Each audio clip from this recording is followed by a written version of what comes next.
आदाब, नमस्कार, अस्सलाम वालेकुम नाजरीन। पल पल न्यूज़ के न्यूज़ रूम से मैं हूं आपके साथ नदीम अकरम। देश में कैंसर से भी ज़्यादा घातक बीमारी जो है वो फैल चुकी है और वो बीमारी है हेट स्पीच की बीमारी। आप अपनी हेट स्पीच की बीमारी से दो समुदायों में फसाद करवा सकते हैं। आप अपनी हेट स्पीच की बीमारी से किसी की भी लिंचिंग करवा सकते हैं, किसी को भी मौत के घाट उतरवा सकते हैं। और इस हेट स्पीच के ऊपर प्रशासन का रवैया किस तरीके का रहता है, सरकार का रवैया किस तरीके का रहता है, ये तस्वीरें समय समय पर सामने आती रही हैं। जहां अगर बात की जाए मुस्लिम समुदाय की तरफ से एक ट्वीट भी कर दिया गया या कोई बात भी कह दी गई तो तुरंत उनकी गिरफ्तारी हो जाती है और कई महीनों कई सालों तक जेल की सलाखों के पीछे सड़ाने का सिलसिला शुरू हो जाता है। और यहाँ एक तरफ धर्म संसद चलाई जाती है और धर्म संसद में मुसलमानों के नरसंहार का ऐलान होता है। मुसलमानों को ये कर देना चाहिए, मुसलमानों की बहन बेटियों के साथ बलात्कार करना चाहिए। ये तमाम जिक्र जो हैं वो धर्म संसद के दौरान दिखाई देते हैं। और कुछ एक तो मुसलमानों के बहिष्कार करवाने जैसे हेट स्पीच देते हुए दिखाई देते हैं। और इसी को लेकर के सुप्रीम कोर्ट ने बड़ा संज्ञान लिया और हेट स्पीच के मामले पर पहले उत्तराखंड सरकार, दिल्ली पुलिस और तमाम लोगों को फटकार लगाई। और आज सुप्रीम कोर्ट में हेट स्पीच के मामले पर बड़ा कदम उठाया गया है। किस तरीके से दलीलें देखने को मिली है सुप्रीम कोर्ट में, एक बार इस पूरी रिपोर्ट पर नजर डालते हैं। आपको बता दें, तुषार गांधी द्वारा दायर अवमानना याचिका में उत्तराखंड राज्य में धर्म संसद में प्रमुख व्यक्तियों द्वारा दिए गए हेट स्पीच और हिंदू युवा वाहिनी द्वारा आयोजित एक कार्यक्रम के संबंध में डीजीपी उत्तराखंड पुलिस और डीजीपी दिल्ली पुलिस द्वारा घोर अवज्ञा करने का आरोप लगाया गया था। सुप्रीम कोर्ट ने शुक्रवार को अवमानना याचिकाकर्ता की ओर से पेश वकील शादन फरासत की सहमति से उत्तराखंड राज्य और पुलिस महानिदेशक उत्तराखंड वर्तमान कार्यवाही से डिस्चार्ज कर दिया गया है। अदालत ने आदेश में कहा है कि तहसीन पूनावाला याचिका जस्टिस अजय रस्तोगी के समक्ष है और जो अन्य बातों के साथ उत्तराखंड में हुई घटना से संबंधित है, जिसके परिणाम स्वरूप कई प्राथमिकी दर्ज की गई। याचिकाकर्ता उत्तराखंड राज्य के खिलाफ मुख्य याचिका में कोई राहत देने की मांग करता है। उत्तराखंड राज्य और डीजीपी उत्तराखंड इन कार्यवाहियों के दायरे से मुक्त है और कार्यवाही दिल्ली पुलिस की कार्रवाई या निष्क्रियता तक की सीमित रहेगी। सुनवाई की अंतिम तिथि पर सुप्रीम कोर्ट ने उत्तराखंड सरकार और राष्ट्रीय राजधानी क्षेत्र दिल्ली सरकार को तथ्यात्मक स्थिति और उनके द्वारा की गई कार्रवाई की व्याख्या करते हुए हलफनामा दाखिल करने का निर्देश दिया था। आदेश में दर्ज किया गया था कि अवमानना में नोटिस नहीं जारी कर रहे हैं। इस बीच उत्तराखंड राज्य और जीएनसीडीडी वास्तविकता स्टेटस की गई कार्रवाई की व्याख्या करते हुए हलफनामा दाखिल करेंगे।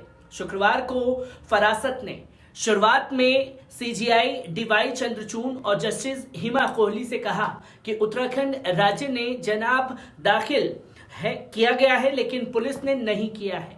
दिल्ली पुलिस की ओर से पेश वकील बेंच आश्वासन दिया कि जवाबी हलफनामा तैयार है, क्योंकि भारत के सॉलिसिटर जनरल और भारत के अटॉर्नी जनरल देश में नहीं है। पीठ ने केंद्र सरकार को जवाब दाखिल करने के लिए 2 सप्ताह का समय दिया। Deputy advocate general Uttarakhand Jatendra Kumar Sethi ने खंडपीठ को अवगत कराया कि अभद्र भाषा की एक घटना से संबंधित याचिकाओं के कम से कम 6 बैच सुप्रीम कोर्ट की 4 पीठों के समक्ष लंबित है। उन्होंने अपने दावे को प्रमाणित करने के लिए लिखा कि पीठ के उक्त साथ एक चार्ट प्रदान किया गया है, ये सत्यापित करने के लिए कि क्या सभी याचिकाएं एक ही घटना से संबंधित है। सीजीआई ने पूछा, सभी एक ही घटना के खिलाफ हैं। डिप्टी एडवोकेट जनरल ने सकारात्मक जवाब दिया। उन्होंने कहा कि जस्टिस केएम जोसेफ के समक्ष उत्तराखंड राज्य ने एक विस्तृत हलफनामा तैयार किया, जिसके अनुसार उस विशेष बेंच में याचिकाकर्ता के वकील ने कहा कि वे उत्तराखंड राज्य के खिलाफ कार्रवाई नहीं करेंगे। उन्होंने आगे बताया कि जस्टिस जोसेफ की अगुवाई वाली बेंच में राज्य के हलफनामे से संतुष्ट थी। डिप्टी एडवोकेट जनरल ने प्रस्तुत किया कि अवमानना याचिकाकर्ता उक्त बेंच में हस्तक्षेप करता है और इसके बारे में जानते थे, फिर भी उन्होंने उत्तराखंड राज्य के खिलाफ अवमानना अधिकार का प्रयोग करते हुए सुप्रीम कोर्ट का रुख किया। सीजीआई ने फरासत से पूछा, आपने अवमानना क्यों दायर की है? फरासत ने जवाब दिया कि संबंधित राज्यों ने तहसीन एस पूनावाला बना भारत संघ मामले में सर्वोच्च न्यायालय के फैसले के अनुसार कोई कार्रवाई नहीं की है, जिसमें मॉब लिंचिंग के संबंध में निवारक, दंडात्मक और उपचारात्मक उपायों के संबंध में दिशा निर्देश दिए गए थे और इसलिए याचिकाकर्ता याचिका दायर करने के लिए विवश था। उन्होंने स्वीकार किया कि न्यायमूर्ति जोसेफ के समक्ष याचिका का बेंच उत्तराखंड में हुई घटना से संबंधित है। फरासत ने प्रधान न्यायाधीश के नेतृत्व वाली पीठ को यह भी बताया कि ये उत्तराखंड राज्य और उसके डीजीपी के खिलाफ अवमानना याचिका दायर करने का प्रयास नहीं करते हैं। हालांकि उन्होंने बताया कि दिल्ली में अभद्र भाषा की घटना से निपटने के लिए अन्य पीठों ने सामने कोई भी अभद्र भाषा मायने नहीं रखती है। विचार करते हुए सीजीआई ने फरासत को अपनी अवमानना याचिका को दिल्ली की घटना तक सीमित रखने के लिए कहा। उत्तराखंड के उत्तर प्रदेश महावक्ता ने पीठ से अनुरोध किया कि क्या कई पीठों के समक्ष लंबित सभी मामलों को एक ही पीठ के समक्ष सूचीबद्ध किया जा सकता है। इस पर सीजीआई ने कहा कि पक्ष मामलों को क्लब करने के लिए आवेदन दायर करने के लिए स्वतंत्र है।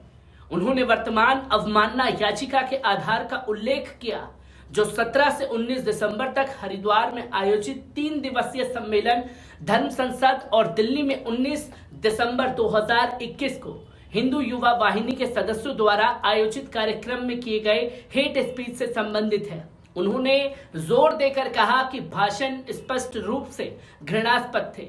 वकील फरासत ने तर्क दिया कि संबंधित राज्य पुलिस ने तहसीन पूनावाला फैसले ने जारी दिशा निर्देशों का पालन नहीं किया है। उन्होंने कहा कि घटनाओं में हेट स्पीच देने वाले 9 लोगों में से केवल 2 की गिरफ्तारी की गई और 7 के खिलाफ नहीं की गई। याचिका में कहा गया कि घटनाओं के तुरंत बाद हेट स्पीच सार्वजनिक रूप से उपलब्ध कराए गए थे, लेकिन फिर भी उत्तराखंड पुलिस ने प्राथमिकी दर्ज करने में 4 दिन का समय लिया, वे भी केवल एक व्यक्ति के खिलाफ, जबकि कम से कम 7 अन्य थे जिन्होंने हरिद्वार में धर्म संसद में अल्पसंख्यक समुदाय का नरसंहार का ऐलान किया। लगातार सार्वजनिक विरोध और सोशल मीडिया पर हंगामे के बाद ही अन्नपूर्णा मां, धर्मदास सागर सिद्धू महाराज, यति नरसिंहानंद गिरी के नाम एफआईआर में जोड़े गए।